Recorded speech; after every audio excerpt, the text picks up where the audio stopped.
Velkommen til Statens Museum for Kunst. I den her lille serie af videoer skal vi rejse gennem kunsten.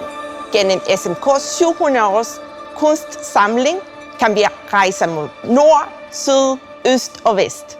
Jeg hedder Gabriella, og jeg vil gerne invitere jer til Firenze i Italien.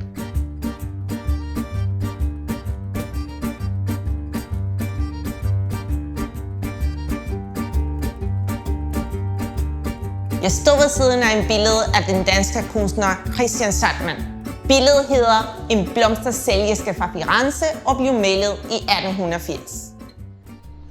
Når jeg kigger på den her billede, bliver jeg mindet om en dejlig rejse til syden. Der har jeg tid til at tage det med ro og sove siesta og nyde at være uden de store forpligtelser. Jeg selv kommer fra Mexico og kan genkende glæde i at sidde i en kølig skygge. Vi har ikke så mange af de her doriske søjler i min hjemmeby, men vi har mange af de her dybe portaler, hvor vi gemmer os fra hadebølger. Zahrtmann giver os mulighed for at opleve sydens duft med en overdådig blomsterhav, som vælter ind fra højre og kravler op ad væggen og fortsætter i den anden side af maleriet.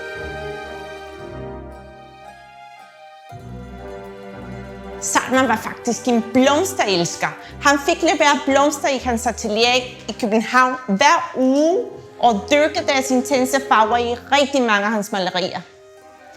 Det var ikke traditionelt for en mandlig kunstner på dette tidspunkt, men Zahrtmann brød med konventionerne, og det er jeg meget glad for.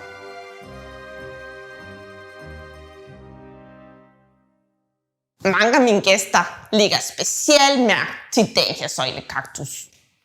De mener, det er noget demonstrativt maskulin over det, og at det måske har noget med at gøre med kvindernes smil. Jeg er jo vant til at se kaktus over det hele, og for mig er det bare en almindelig plante fra syden. Men jeg er enig med, at kvinden ser glad ud. Vel tilfreds. Jeg har faktisk tænkt rigtig meget på den her kvinde, som med hendes svulmende former afspejler frodighed i billedet, men samtidig bryder med skønhedsidealer på dette tidspunkt. Nogle vil sige, at hun har en mandhaftig udseende.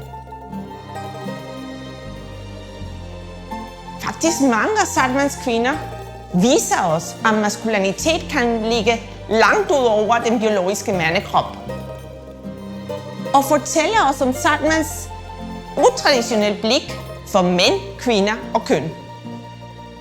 Dette syn var ikke populær på dette tidspunkt, men værdierne ændrer sig, og i dag kan vi bedre værdsætte Zahrtmann som en kunstner gennem en queer blik. Altså at se Zahrtmann som en kunstner, der udfordrer samfundets normer i forhold til køn og seksualitet. Den her kvinde er heller ikke en tilfældig kvinde fra Firenze. Hun hedder Madame Ullebølle. Hun var fra København, og hun var en af Zahrtmanns yndlingsmodeller. Vi kan se hende i mange af hans malerier klædt ud som dronning eller som karakter i en Shakespeares skuespil.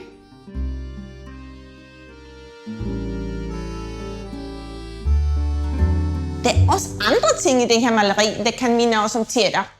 Man kan observere den her draperende lade, det kan minde os om en teaterforhæng.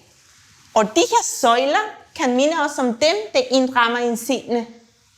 Og prøv at se baggrunden. Det er malet helt flad. Det ligner en scenografi. Og det er det. Det er en scenografi. Den her billede blev slet ikke malet i Firenze. Den blev malet i København. Og baggrunden er slet ikke fra Firenze. Den kommer fra nogle arkitekturstudier fra Rom. Da jeg først hørte om det, blev jeg helt paf. Min rejse til Firenze er bare en konstruktion. Men måske det er sådan, det er, når vi rejser gennem kunsten og i virkeligheden. Ikke desto mindre bliver jeg altid sanseligt forført til stedet, hver gang jeg ser på maleriet. Her stopper vores lille tur med Zahrtmann, men måske har lyst til at tage en tur på egen hånd.